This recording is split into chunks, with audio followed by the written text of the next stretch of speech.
මේ වගේ තත්ත්වයක් ඇති වෙන්න පුළුවන්.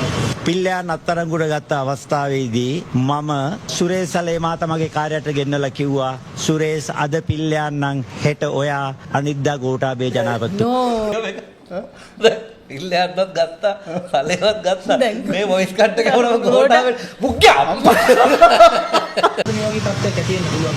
පිල්ලයන් අත්අඩංගුවට ගත්ත අවස්ථාවේදී මම සුරේෂ් සලේමා තමගේ කාර්යයට ගෙන්නලා කිව්වා සුරේෂ් අද පිල්ලයන් නම් හෙට ඔයා අනිද්දා ගෝඨාභය ජනාධිපතිතුමා ආයිත් ගන්න පතර වඩේද එකපාර මේමයි පොඩ්ඩයි දපු මීලක් කරාට මේ වගේ තත්ත්වයක් ඇති වෙන්න පුළුවන්.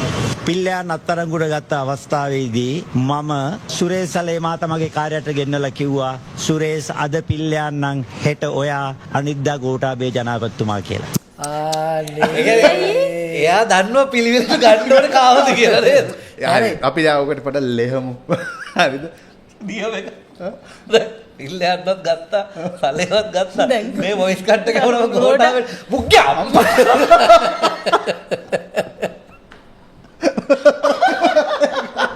තාම අරගෙන නැහනේ. ඒ කියන්නේ හොරාට කලින් කේල් කර වැටපයින්නව නෙවෙයි. කේල් කර හොරා වඩාගෙන වැටපයින්න. ඒක තව එකක අදිනුත් අතක්. ගෝඩ් කියන ඕ නෝ බ්‍රෝ මොකද්ද මේ? ඕන ඔක තමයි ප්‍රශ්නේ. හොඳයි. ඉන්නකෙත් දැන් හොඳටම දැනගෙනනේ කියන්නේ. දැන් මෙහෙමයි මේ යන පාරේ හැටියට යනවනම් මෙතෙන්ට තමයි යන්න තියෙන්නේ. මේ බස් එක ඊගාවට මිරිහාන් පැත්තේ නවත්තන්න තියෙන්නේ. එතන තමයි බස් එක පාක් කරන්න කියලා දන්නවා. දැන් නිකන් මෙහෙම හිතලා බලපන්කෝ. පිල්ලයන් ගත්තම ඊගාවට පිල්ලයන් කියන්නේ මචං හිටපු LTT නායකයෙක් ගන්නෙ මචං වෙන කතාවකට ගන්නෙ වෙන ඝාතන වගේක් සම්බන්ධයෙන්. හරිද? පිල්ලයන් ගන්නෙ පහසුවකට නෙවෙයි ගන්නෙ.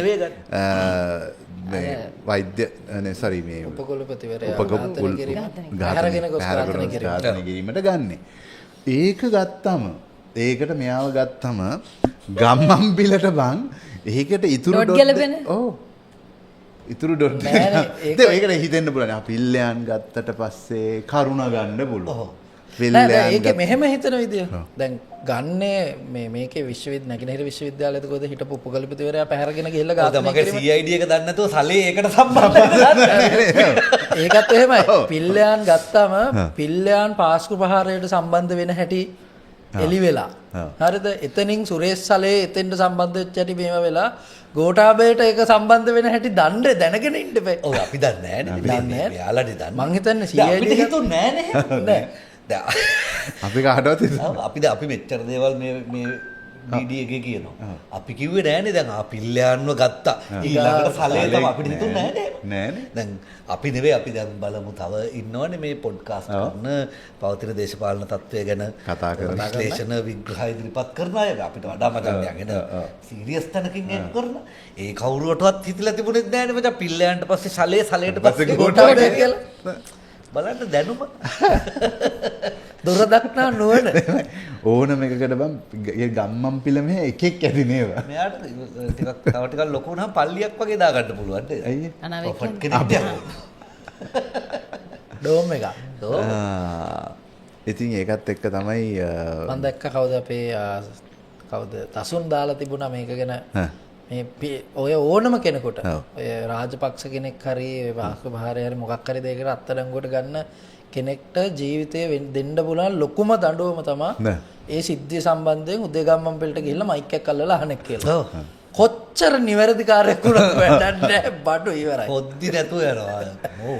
ඒක තමයි මම හිතන්නේ ඒ රාජපක්ෂලාට සහ මේගොල්ලන්ට වෙලා තියෙන එකේ තියෙන ඇත්තටම කරුම ඒක තමයි. සමහර වෙලාවට සමහර පිරිසක් try කරනවා මේක හෙන අර ජාතිමාමක ඒ තැනින් අල්ලගන්න.